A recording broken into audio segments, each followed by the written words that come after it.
Today we're making my homemade strawberry jello with wholesome ingredients like natural beef gelatin, fresh strawberries, and raw honey. My hope is that this recipe helps you replace store-bought jello mixes or pre-made jello like it has in our house. Let's go make it.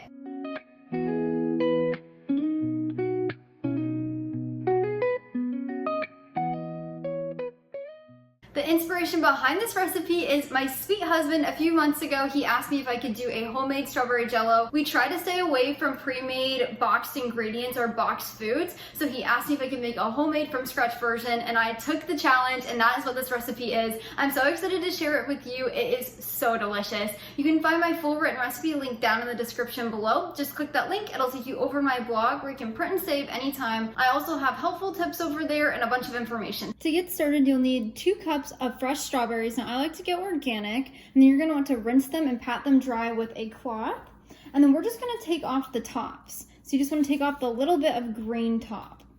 Now you can pull these off or you can slice them off. It's completely up to you. You could also just leave them on if you chose, but I like to take them off.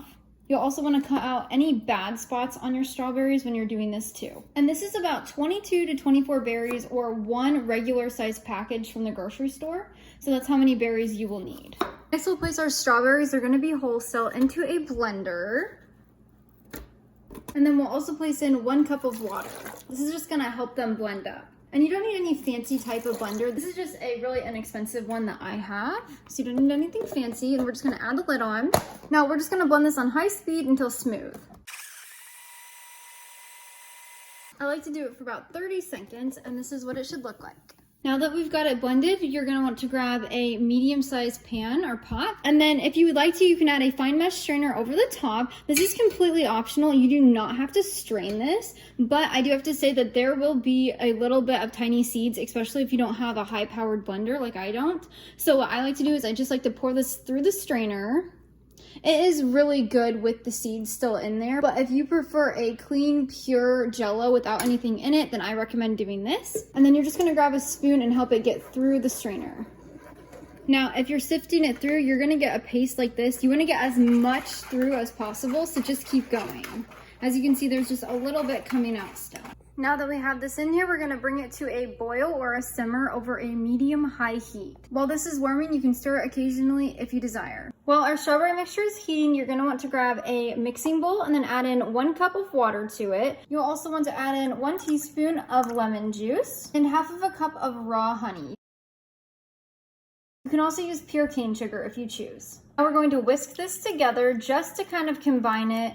If the honey doesn't fully dissolve, or if you're using pure cane sugar, if it doesn't fully dissolve right now, that's completely fine. And the next step, when we add our warm strawberry juice, that's when it will dissolve better. Next, we'll add in our beef gelatin. This is what I get at Walmart. It's really simple, it's wholesome. I get it here in our southern Walmart. My mom in the Midwest has found it in hers. So this is a really pure gelatin. It's unflavored, it's grass-fed, non-GMO. It's really, really good. So we're gonna sprinkle 2 tablespoons over the top of this mixture. You can stir it just slightly to moisten all of the gelatin. You don't need to mix it in or anything. And then we're just gonna let this sit for 5 minutes to bloom. I'll meet you back here when it's done. When the mixture looks like this and there's bubbling, that's when it's ready to be pulled off the heat.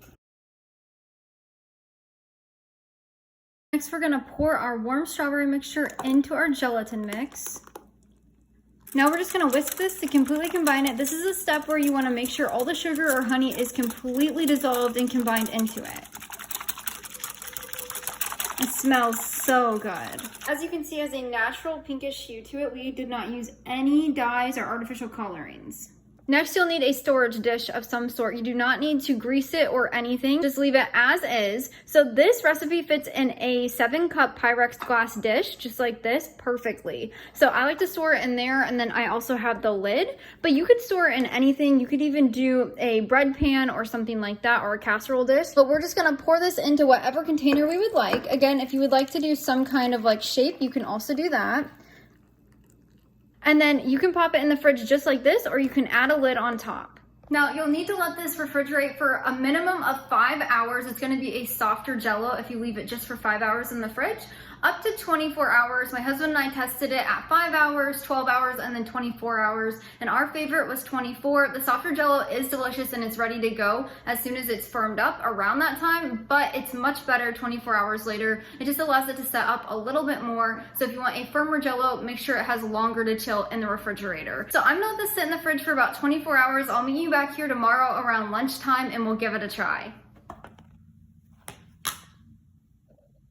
Now let's give it a quick try. It is so delicious. It's perfectly sweetened. It's not overly sweet. You don't have any artificial dyes, colorings, or any additives in there. So you can really taste the fresh strawberries. You get hints of honey in there and you know it's wholesome. I cannot recommend making this enough. I could eat that entire thing and I know my husband could too. He loves this Jello. And the texture is very similar to the packages of Jello mixture that you get at the grocery store. It's a little bit softer, but just about the same. This is such a good way to swap out that store-bought Jello packets and make your own at home with wholesome ingredients. Thanks so much for joining me in the kitchen today. If you would like this recipe, again, it's linked down in the description below. If you'd like to check out another homemade from scratch dessert recipe, I'll leave it here or here. This will definitely help you replace another store-bought item in your home. Until next time, go serve God by loving your family one recipe at a time.